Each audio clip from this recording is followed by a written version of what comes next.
Bien.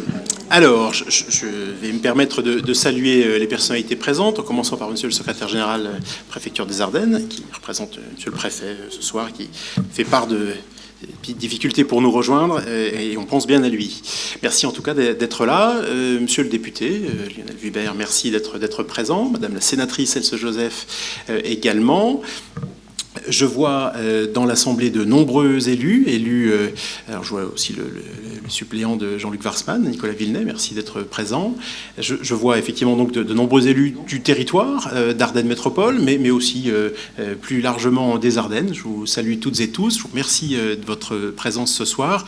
Je voudrais bien sûr saluer et remercier tous les membres du bureau d'Ardennes Métropole qui sont derrière moi, donc les vice-présidents, les membres du bureau conseiller communautaire délégué, et puis mes collègues et amis, et spécialement donc le maire de Seycheval, Philippe Cano, qui nous accueille aujourd'hui. Je vais revenir sur Seycheval dans quelques instants. Sur scène également, on a ici à Seycheval la chance d'avoir la Miss 15-17 de toute la Champagne-Ardenne. Alors voilà, on s'est permis de lui proposer. Et qui concourt dans 15 jours au titre national. Elle concourt dans 15 jours au titre national. Alors voilà, je crois qu'on peut l'applaudir d'ores et déjà. Merci de sa présence. Merci beaucoup. Je voulais donc effectivement vous saluer toutes et tous. J'ai oublié, et je vous prie de m'en excuser, les représentants des forces de l'ordre. J'ai vu le colonel Pellatan, merci d'être là. J'ai vu aussi les représentants des institutions judiciaires, la présidente Picouri qui, je crois, représentait également la procureure de la République. Merci de votre présence à cette cérémonie. Mesdames et messieurs, toutes et tous, si vous me permettez d'abréger cette énumération en vos grades et qualités, en vous remerciant aujourd'hui d'être à nos côtés. Alors effectivement, nous avons voulu tenir cette cérémonie de vœux d'Ardennes Métropole à Seycheval, la commune la plus occidentale, plus à l'ouest de notre territoire. Moi, Seycheval, ça m'a toujours fait penser, et lorsque peut-être qu'un certain nombre d'entre vous ici l'ont lu, le pays où on n'arrive jamais, d'André Dhôtel. Le village dans lequel se déroule l'action principale s'appelle Lomainval, comme Seycheval, et c'est une enclave au milieu de la forêt. Alors, quand on est à Seycheval, où que l'on se tourne, et partout où on porte son regard, on voit la forêt, et j'ai toujours pensé qu'il y avait peut-être, dans l'esprit d'André Dhôtel, eh bien, quelque chose de Seycheval dans ce Lomainval, qui est le lieu où se déroule l'action de son livre le plus connu, et qui parle magnifiquement de nos Ardennes. Donc effectivement, ici, la forêt est partout. Pas étonnant d'ailleurs que les communes forestières de France aient souhaité porter le maire de Seycheval à leur tête, puisque c'est président des communes forestières de notre pays, de toute la France. Donc, et cette forêt, je dois dire, même si quand on vient, forcément, on voit qu'elle a souffert et qu'elle souffre ces dernières années, eh bien nous y tenons. Nous y tenons beaucoup, et nous y tenons d'ailleurs tellement qu'on n'a absolument aucune envie d'en faire le sanctuaire dont rêveraient certains, dont la seule espèce interdite de séjour serait l'espèce humaine. Donc je crois que cette forêt qui est autour de nous, dans laquelle nous vivons, dans laquelle nous pratiquons et menons un certain nombre d'activités, eh bien, on va s'employer au contraire à essayer de continuer à y vivre et à y vivre bien dans le respect des écosystèmes comme nous essayons de le faire aujourd'hui. Mais je suis particulièrement heureux qu'on ait pu se délocaliser à Seycheval pour cette cérémonie, et je crois que c'est une bonne pratique effectivement finalement de tenir ces cérémonies de vœux dans des communes différentes, pas simplement et pas toujours la commune, notre capitale administrative. J'ai vu Dominique Viau, notre capitale administrative d'Ardennes Métropole, c'est Vivier-au-Court. Chacun le sait. Puis ensuite, deux grandes villes qui ont à tour de rôle accueilli ces cérémonies, notamment on était à Sedan l'an dernier. Et donc, voilà, je crois que c'est une bonne pratique que d'aller aussi un peu partout et de faire découvrir le territoire. Je crois qu'un certain nombre d'entre vous, je ne sais pas qu'ils sont perdus en venant, mais ils ont découvert un petit peu cette partie des Ardennes, et c'est tant mieux. Alors les vœux, c'est je crois, je ne sais pas si vous le savez, mais une très grande originalité française. Moi j'étais il y a quelques jours en Allemagne, à l'invitation de collègues bourgmestre, Bürgermeister de Dülmen, et on était autour du 15, et donc, intervenant devant l'Assemblée, je leur souhaite mes bons voeux. Tout le monde s'esclaffe. Et donc, ensuite, je prends à part, dis donc, Carsten, comment ça se... Alors, il me dit, mais chez nous, en Allemagne, on souhaite la bonne année, le 31, à la rigueur, le 1er, vraiment à l'extrême limite, le 2, quand on n'a vraiment pas vu ses proches, mais sinon, on ne se souhaite pas des vœux tout le mois. Et je me dis que finalement, cette particularité française, elle dit un certain nombre de choses sur nous. Alors peut-être effectivement notre goût pour la fête, parce qu'après cette cérémonie de vœux, on va effectivement partager un moment de convivialité. Mais je pense qu'elle dit aussi, à la fois chez les Français, une envie de collectif, une envie de se souhaiter des choses, d'échanger des vœux. C'est rarement centré sur nous-mêmes. Ce sont des vœux qui sont tournés naturellement vers le collectif, alors commune, département, région. Ce sont des vœux pluriels dans tous les cas. Mais en même temps, je ne peux pas m'empêcher d'y voir une forme aussi un peu d'inquiétude, qui est celle de nos concitoyens sur l'avenir collectif. Je crois que je ne suis pas le seul à le dire et à le constater. Les Français sont des gens heureux, mais un peuple inquiet. Et ces cérémonies de vœux qu'on multiplie, etc., c'est peut-être une manière d'essayer de conjurer et de se souhaiter effectivement des choses qu'on aurait envie de construire ensemble et qu'on n'arrive pas toujours à accomplir. Alors ce soir, on va essayer effectivement de tracer un peu la route qui nous attend, élus d'Ardennes Métropole, mais aussi bien sûr tous ceux avec lesquels nous travaillons. J'ai oublié de saluer les bailleurs sociaux. Je vois le président d'Habitat 08 et son directeur général, je remercie. Je ne sais pas si les gens d'Espace Habitat sont là, mais en tout cas, merci à eux. Ce sont des partenaires effectivement extrêmement importants et on va beaucoup travailler ensemble encore cette année.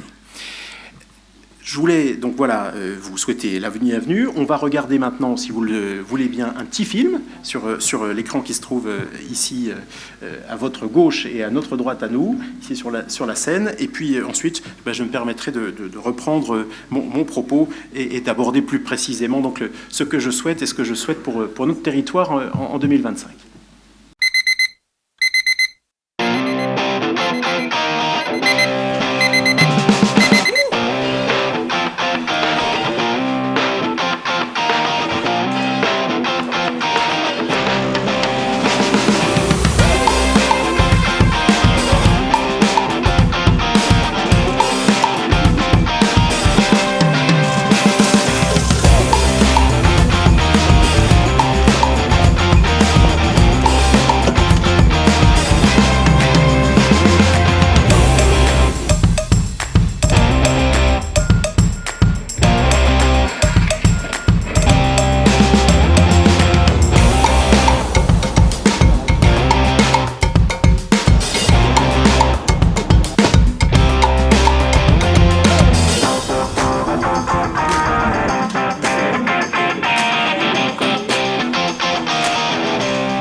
Bien, avant de reprendre mes vœux, je m'aperçois que dans ma précipitation, j'ai oublié de saluer les élus départementaux et régionaux qui sont présents, que j'embrasse tous bien, et puis également le colonel Paris, que j'ai, donc le chef de corps du 3e régiment de génie, qui fait notre fierté et que j'ai croisé aussi dans l'assistance. Merci à lui d'être des nôtres. Alors, on vient de voir une vidéo qui, je crois, illustre bien l'ensemble, l'intégralité, la diversité aussi des missions qui sont menées et accomplies par Ardennes Métropole. On y voit, on y retrouve effectivement un grand nombre de services publics, de services à la population. Il y a vu forcément toutes les déclinaisons des mobilités, notre action dans le domaine des déchets, celle qui touche l'eau, l'assainissement. On y a vu effectivement les médiathèques, l'enseignement musical et aussi les équipements sportifs. Dans tous ces domaines, eh bien, nous nous efforçons avec une vraie préoccupation de continuité, parce que naturellement, s'agissant par exemple du sujet des déchets ou de l'eau et de l'assainissement, il ne peut y avoir de discontinuité dans le service. Eh bien, on s'efforce de garantir ces prestations à l'ensemble de nos concitoyens. Ça n'est pas forcément ce qui paraît le plus et le plus directement dans cette vidéo, mais Ardennes Métropole assure aussi, les élus ici présents le savent bien, un certain nombre de services aux communes. Nous sommes effectivement, à bien des égards, une forme de coopérative qui rend des services aux communes, qui essaie de les rendre un service meilleur que celui que les communes pourraient s'octroyer si elles étaient seules. Et c'est probablement un axe sur lequel nous avons encore à travailler davantage. J'ai eu l'occasion de l'expliquer à nombreuses reprises dans nos conseils communautaires. Développer l'ingénierie pour nos communes, notamment sur tous les sujets qui touchent aux transitions écologique, transition énergétique, ça doit être effectivement, je crois, la marque de fabrique de l'intercommunalité qui nous réunit, mais aussi, je pense, plus largement de toutes les intercommunalités.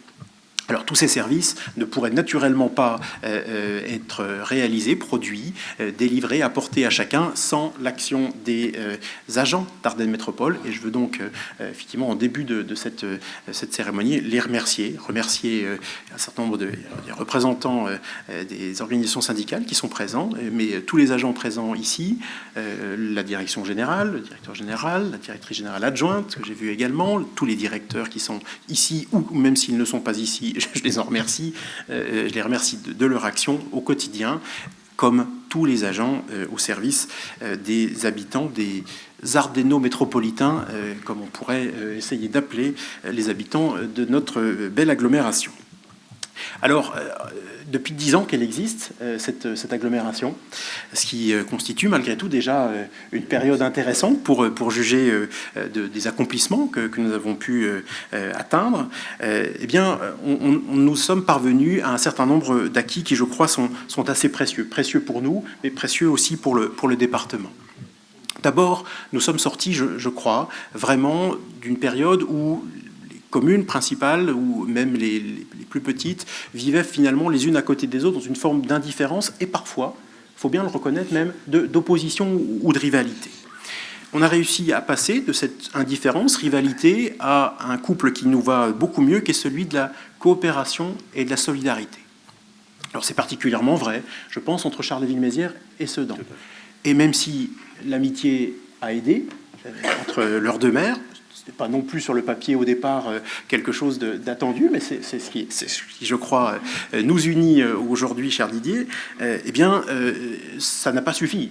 Ce n'est pas que parce que nous nous entendons bien et personnellement que, je crois, aujourd'hui, nous arrivons effectivement à coopérer et à délivrer des actions fondées sur la solidarité. Lorsque, sur des sujets aussi importants que celui de la santé, nous ouvrons des maisons médicales, des maisons de santé pluridisciplinaires, c'est pour desservir tout le territoire où qu'elles se trouvent et apporter, sans considération pour les limites communales, finalement, un service essentiel à nos concitoyens.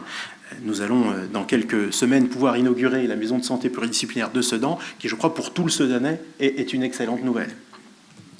Nous portons aussi un certain nombre de grands projets de développement. Je crois que les médias se sont fait l'écho du projet concerne aujourd'hui la Macérienne, sa réhabilitation, le projet économique que nous avons sur ce site. Mais demain, l'agglomération prépare là aussi le renouveau, la renaissance du musée de Sedan, sur lequel elle mobilisera ses moyens de la même manière et probablement à la même hauteur. Et à l'avenir également, la reconquête de friches comme celle qui concerne Nouzonville, la friche Thomé-Génaud, mobilisera aussi très fortement notre agglomération. C'est ça, la solidarité, c'est d'être capable de porter de grands projets et d'unir toutes nos forces pour leur apporter les moyens dont ils ont besoin pour se développer.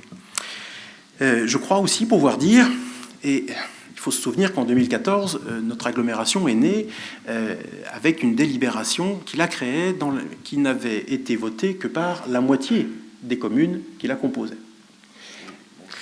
Elle est donc née dans un contexte de défiance assez forte, et je crois pouvoir dire que cette défiance aujourd'hui nous a très largement quittés.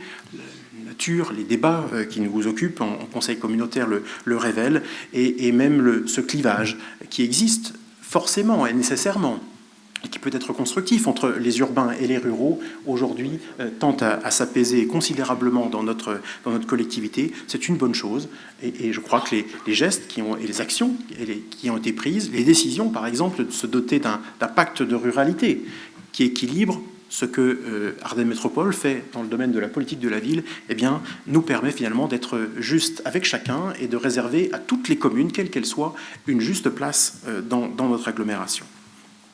La conséquence de tout cela, c'est que je crois que ce territoire qui peut-être travaille mieux ensemble, eh bien, est plus attractif et je ne sais pas si à l'avenir des recompositions auront lieu, mais on enregistre un certain nombre de candidatures de communes qui nous entourent et qui voudraient nous rejoindre.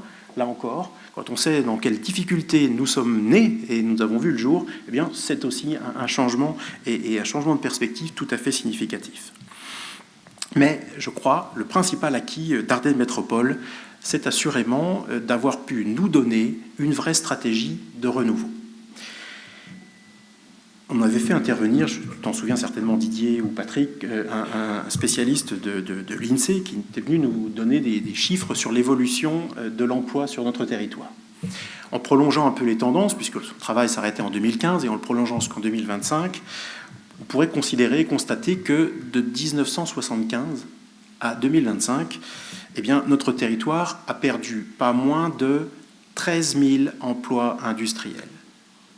13 000 emplois industriels. 12 000 jusqu'en 2015 et encore un millier, hélas, depuis. Alors bien sûr, d'autres secteurs ont pu se redévelopper. Mais face à ce choc et ces quasiment 5 décennies de descente aux enfers, notre réaction, nous les Ardennais, a été pendant très longtemps une forme de sidération, de choc, et une forme d'incapacité à justement mettre au point une stratégie de rebond, une stratégie de renouveau. Je crois que nous en sommes fort heureusement sortis. On a longtemps espéré, vous en souvenez les uns ou les autres, et qu'une grande implantation allait venir nous compenser des emplois perdus. Et à fur et à mesure qu'on en perdait, l'implantation qui devait compenser, elle, devait croître. Au bout du bout, il aurait fallu que ce soit une entreprise de plusieurs milliers de salariés, ce qui ne se voit quand même plus beaucoup de nos jours, qui viennent nous rattraper des pertes. C'était, je crois, le symbole du fait que nous n'avions pas digéré ces chocs et encore moins traduit là où nous devions aller, notre transition économique, de manière plus positive. C'est, je crois, aujourd'hui le cas, et c'est largement Ardennes Métropole qui a permis ce travail. On a effectivement, alors, par rapport à tous les autres territoires de France qui ont une transition écologique, une transition énergétique à accomplir, on a, nous, en plus, ici, dans les Ardennes, une transition économique à faire. Où effectivement, de l'industrie dominante, mais malmenée par les 5 dernières décennies, eh bien, nous devons trouver les relais de croissance, développer les relais de croissance et les relais d'emploi qui nous permettront de stabiliser notre population et de redonner effectivement de l'allant, du dynamisme à notre territoire. Il ne s'agit naturellement pas de faire abstraction, d'oublier d'où nous venons. Notre tradition industrielle, c'est un point fort.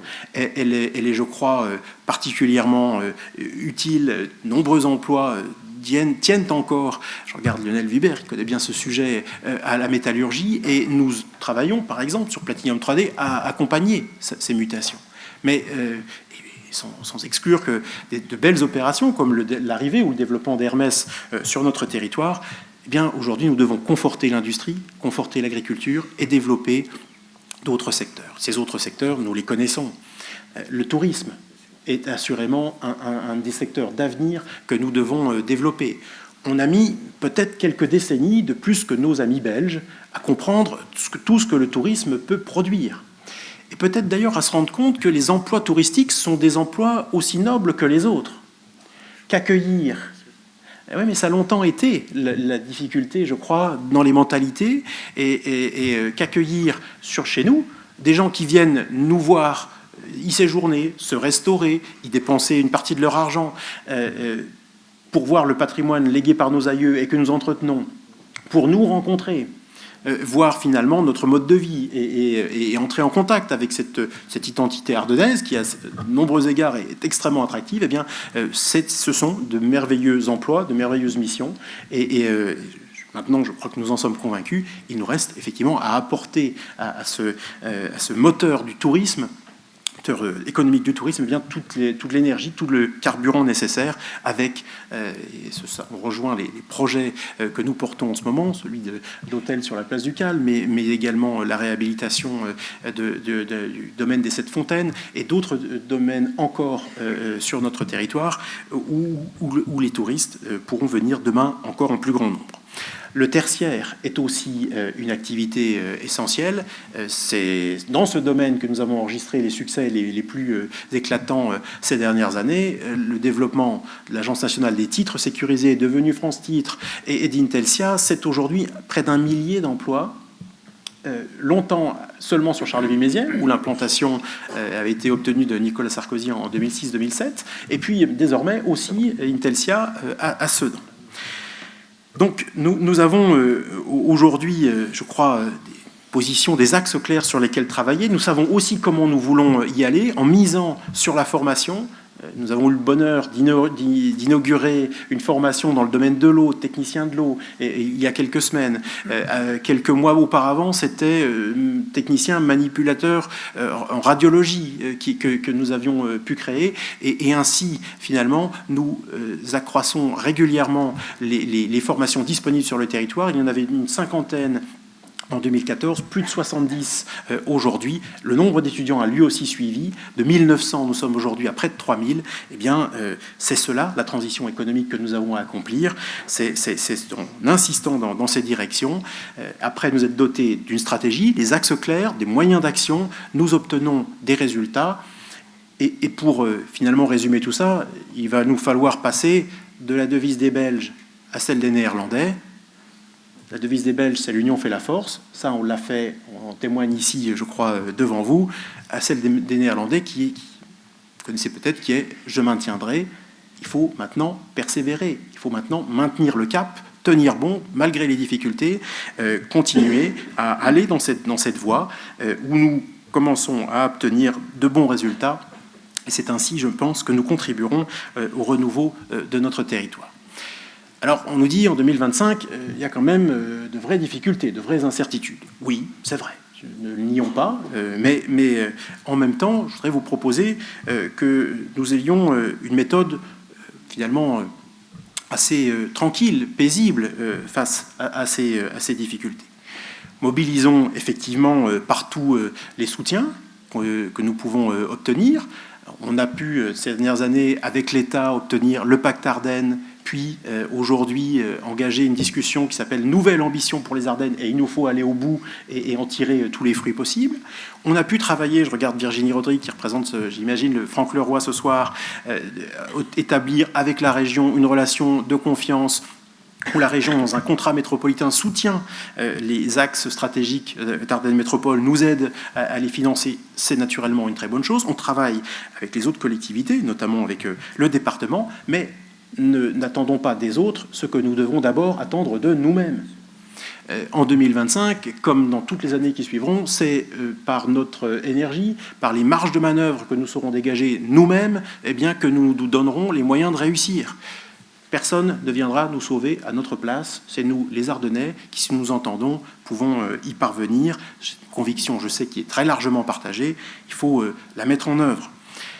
Et ça nous conduit, effectivement, je regarde Michel, qui veille à la fois sur nos finances et sur les ressources humaines d'Ardennes Métropole, à avoir, et c'est vrai, une gestion rigoureuse de notre collectivité. Mais la rigueur, ça n'exclut pas l'intelligence.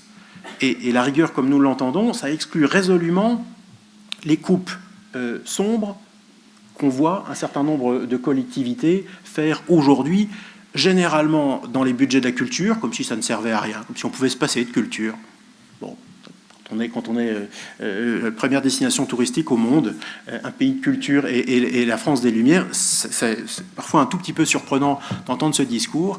À Ardennes Métropole, l'objectif n'a jamais été de sacrifier une politique, quelle qu'elle soit, pour financer les autres, mais toujours d'essayer de trouver le meilleur moyen, le meilleur compromis, les meilleures économies possibles, les meilleurs gains de productivité, avec le soutien et l'aide de nos agents et organisations syndicales, finalement d'optimiser le plus possible notre budget sans jamais rien sacrifier, sans jamais renier aucun de nos engagements. Et j'ai bien l'intention, effectivement, qu'en 2025, dans un budget que nous présenterons d'ici quelques mois, on soit toujours sur cette ligne. Il n'y aura pas de sacrifice de politique publique. C'est absurde. C'est vraiment le degré zéro de la gestion. Je le dis ici. C'est pas comme ça qu'on arrivera à effectivement revenir sur cette maladie française qui peut être effectivement une dépense publique excessive. C'est pas en sortant la tronçonneuse.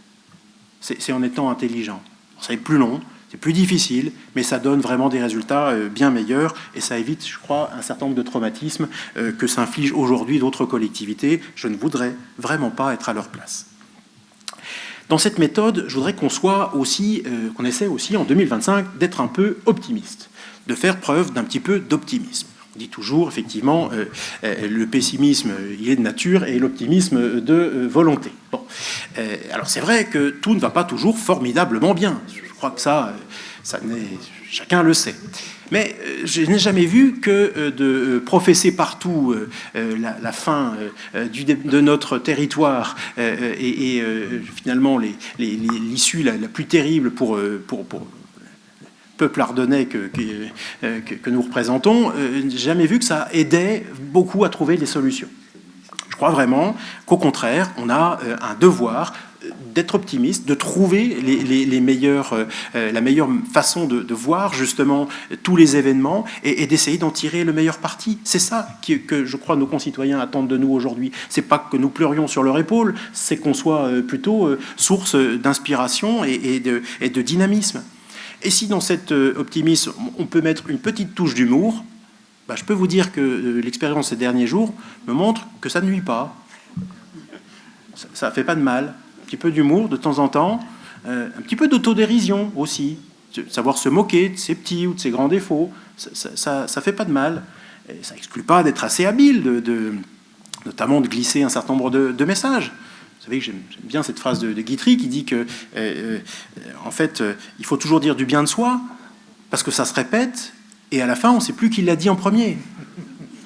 Eh bien, je voudrais que nous, les Ardennais, on fasse ça. On pense du bien de nous, on le dise, et on le dise partout, on le répète. Et puis ça va monter, comme un bon buzz qui nous fera effectivement beaucoup de bien et nous repositionnera, je crois, à notre juste place. Parce que finalement, beaucoup de gens, quand ils viennent dans les Ardennes, s'aperçoivent à quel point les préjugés qu'ils pouvaient avoir à notre égard étaient erronés, à quel point ils étaient dans l'erreur. Je ne voudrais pas être plus long, mais je voudrais terminer en élargissant un peu le propos, finalement, à ce qu'est aujourd'hui notre décentralisation.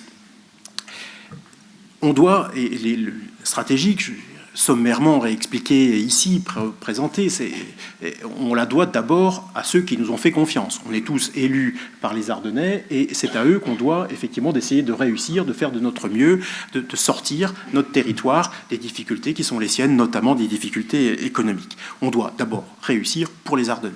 Mais aussi, je suis aussi persuadé qu'on doit réussir ici tous, je pense naturellement, et je parle naturellement ici aux élus, pour la France. On doit aussi montrer que la confiance qui nous est faite, nous collectivités, depuis maintenant plusieurs décennies, par la décentralisation, on en est digne et que ça marche. Moi, je suis persuadé, et je pense que de nombreux élus s'en rendent compte, que la décentralisation, ce n'est pas une solution. Pardon, monsieur le secrétaire général, vous incarnez l'État aujourd'hui, mais je pense que c'est la solution. C'est la solution aux problèmes que connaît aujourd'hui notre pays, et c'est l'axe de réforme de l'État français. On n'est pas un pays fédéraliste, nous. On ne cherche pas l'indépendance ou même l'autonomie. Alors, en tout cas dans les Ardennes, mais d'autres territoires. Mais nous, c'est pas ça qu'on veut. Ce qu'on voudrait, c'est simplement avoir un peu de liberté d'action. Et je vous assure qu'un certain nombre de problèmes vont trouver enfin leur solution et qu'on montrera qu'on peut concilier à la fois des instances élues, démocratiquement élues et démocratiquement contrôlées, parce que tout ce que je présente, tout ce que j'explique ici, je pense que dans nos communes, on en parle avec les électeurs avant les élections. S'ils ont envie de nous faire confiance, ils votent pour nous. Et puis si 6 ans plus tard, on n'a pas fait ce qu'on leur avait promis, il y a une sanction. Ça s'appelle la redevabilité, c'est essentiel en démocratie, de pouvoir contrôler ces élus. C'est comme ça que ça fonctionne. Et donc, on a ce système, nous, dans le niveau local, les collectivités, elles fonctionnent comme ça, et en même temps, je pense qu'elles ont une efficacité vraiment bien meilleure et bien plus grande sur un certain nombre de sujets. Je crois qu'aujourd'hui, l'heure est vraiment à faire confiance au territoire, faire confiance aux collectivités, et j'espère de tout cœur que le succès je nous souhaite, démontrera à la fois aux Ardennais qu'ils avaient raison de nous faire confiance, mais à la France qu'elle a eu raison de faire confiance à ces collectivités territoriales, et qu'en leur faisant encore davantage, en leur accordant encore davantage cette confiance, elle serait bien inspirée et trouverait peut-être un début de réponse ou d'amélioration à ces problèmes. Mesdames, Messieurs, je voudrais, en ce début d'année 2025, vous souhaiter effectivement une très bonne, très heureuse année à tous, en commençant par une excellente santé. Et puis, vous l'avez compris, l'avenir pour moi, ça n'est jamais ce qui va nous arriver en 2025, mais c'est beaucoup plus tôt, et je suis heureux de vous voir tous là, ce que nous allons tous faire ensemble en 2025. Merci à vous, bonne année, et merci de votre attention.